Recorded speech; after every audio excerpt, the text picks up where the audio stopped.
Welcome to the channel guys. सत श्री अकाल सारा नु, hope you all doing great. तो 24 जून को माइक्रोसॉफ्ट वालों ने ऑफिशियली विंडोज 11 का एक रिवील इवेंट रखा था, जिसके अंदर जितने भी आपको विंडोज 11 के फीचर्स आने वाले हैं वो सारे डिटेल करके बताए। और पर्सनली मैं बहुत ज़्यादा एक्साइटेड हूँ विंडोज 11 को ट्राई आउट करने के लिए। और यार, इस रिवील इवेंट से अप्रोक्सीमेटली 2 हफ्ते पहले एक लीक्ड विंडोज 11 का डेवलपर बिल्ड आईएसओ लीक हुआ था, जिसके थ्रू आप पूरा का पूरा जो विंडोज 11 है उसको ट्राई आउट कर सकते हो। हालांकि उसके अंदर जितने भी सारे फीचर्स अनाउंस हुए हैं विंडोज 11 इवेंट के अंदर वो सारे नहीं है, लेकिन majority of the features present हैं, जिसके साथ आपको थोड़ा आइडिया लग जाएगा कि यार विंडोज 11 का एक्सपीरियंस आपके लिए कैसा होने वाला है। लेकिन उस डेवलपर बिल्ड को इंस्टॉल करते हुए एक कैच था कि जब भी आप उसको नेटिवली अपने हार्डवेयर के ऊपर इंस्टॉल करने की ट्राई करते थे तो उसके अंदर कोई भी पीसी कंपैटिबल नहीं होता था। लेकिन अगर आप VMware या किसी भी वर्चुअल मशीन के थ्रू उसको इंस्टॉल करने की कोशिश करते थे तो वो हर एक सिस्टम के ऊपर इजीली चल जाता था। तो ऑब्वियसली सब लोगों को लगा कि शायद ये बिल्ड बना ही इस तरीके से है कि सिर्फ वर्चुअल मशीन्स के ऊपर चले, नेटिवली किसी भी हार्डवेयर के ऊपर ना चल पाए। लेकिन इस इवेंट के साथ माइक्रोसॉफ्ट वालों ने एक टूल भी अनाउंस किया है जिसके थ्रू आप चेक कर सकते हो कि जो आपका करंट सिस्टम है वो विंडोज 11 के साथ कंपैटिबल है या नहीं। तो यार, ये टूल रन करने के ऊपर भी मेजोरिटी ऑफ द पीसीस के अंदर आपको यही देखने को मिलेगा कि यार विंडोज 11 आपके जो करंट सिस्टम है ये आपका सिस्टम विंडोज 11 को सपोर्ट नहीं करता। मैं जिस पीसी को यूज करता हूँ उसके अंदर 32 GB रैम है, 8 कोर प्रोसेसर है, प्लेंटी हार्ड डिस्क स्पेस है। तो ऐसा सच कोई भी इशू नहीं होना चाहिए विंडोज 11 को इंस्टॉल करने के लिए। लेकिन अगर आप विंडोज 11 की मिनिमम हार्डवेयर रिक्वायरमेंट्स देखने जाओ जो कि माइक्रोसॉफ्ट ने ऑफिशियली अनाउंस कर दी हैं, उसके अंदर एक छोटी सी चेंज है कंपेयर टू विंडोज 10 की मिनिमम रिक्वायरमेंट से, कि विंडोज 11 सिर्फ उन पीसीस के ऊपर चलेगी जिनके अंदर TPM 2.0 या उससे हायर का एक सिक्योरिटी मॉड्यूल लगा हुआ है। तो यार, अभी TPM 2.0 बेसिकली है क्या, कौन कौन से पीसीस इसको सपोर्ट करते हैं, और अगर आपके करंट पीसी के अंदर TPM 2.0 या हायर का कोई मॉड्यूल नहीं है तो आपके लिए क्या ऑल्टरनेटिव वेज हो सकते हैं TPM 2.0 को इंस्टॉल करने के, ताकि जब भी विंडोज 11 रिलीज हो तो आप उसको एंजॉय कर पाओ। तो आइए देखते हैं ये सब इस वीडियो के अंदर। तो यार, अब बात करते हैं TPM के बारे में कि बेसिकली TPM है क्या।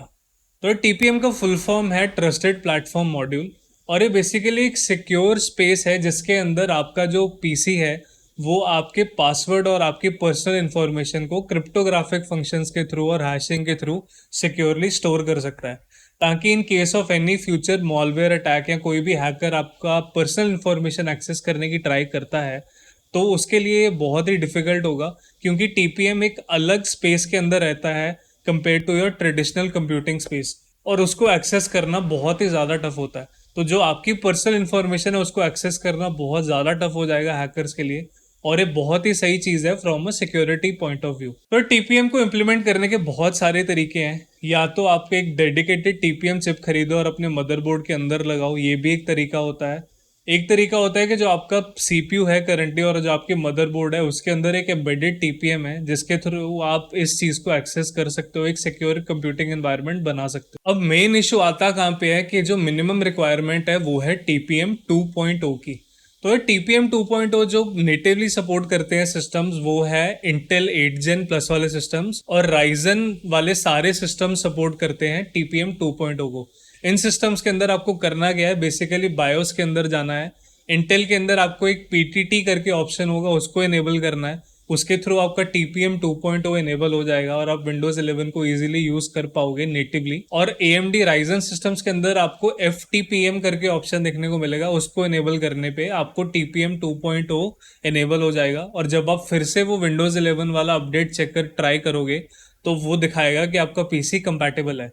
अब इशू आता है पुराने सिस्टम्स के अंदर। जो करंटली सॉल्यूशन दिख रहा है वो तो यही है कि आपको एक डेडिकेटेड शायद TPM 2.0 का जो डिस्क्रीट चिप खरीदनी पड़ेगी। ये डिस्क्रीट चिप करंटली $15 के आसपास आती थी, लेकिन जब से अनाउंसमेंट हुई है तो लोगों ने इतना ज्यादा इसको खरीदना शुरू कर दिया, इतना ज्यादा स्कैल्प करना शुरू कर दिया है कि अब इसके जो प्राइसेस हैं वो $15 से लेके $100 के ऊपर चले गए हैं। तो ये बहुत ही बड़ा इशू हो सकता है पुराने सिस्टम्स ओनर के लिए, क्योंकि 4th से लेके 7 Gen वाले बहुत सारे सिस्टम्स होंगे अभी करंटली यूज के अंदर, जो अभी करंटली लोग यूज करते हैं, जो TPM 2.0 प्लस को सपोर्ट नहीं करते हैं। तो ये देखना बहुत ही इंटरेस्टिंग होगा कि किस किस तरीके से इंटेल और AMD स्पेसिफिकली इस इशू को टारगेट करते हैं, क्योंकि ये बहुत ही ज़्यादा अनफेयर हो जाएगा उन लोगों के लिए अगर वो विंडोज़ 11 को यूज़ नहीं कर पाएंगे। फर्मवेयर अपडेट का भी ऑप्शन होता है टीपीएम को इम्प्लीमेंट करने के लिए, तो होपफुली शायद आपको एक फर्मवेयर अपडेट के थ्रू आपके पुराने सिस्टम्स के अंदर टीपीएम 2.0 का सपोर्ट देखने को मिले।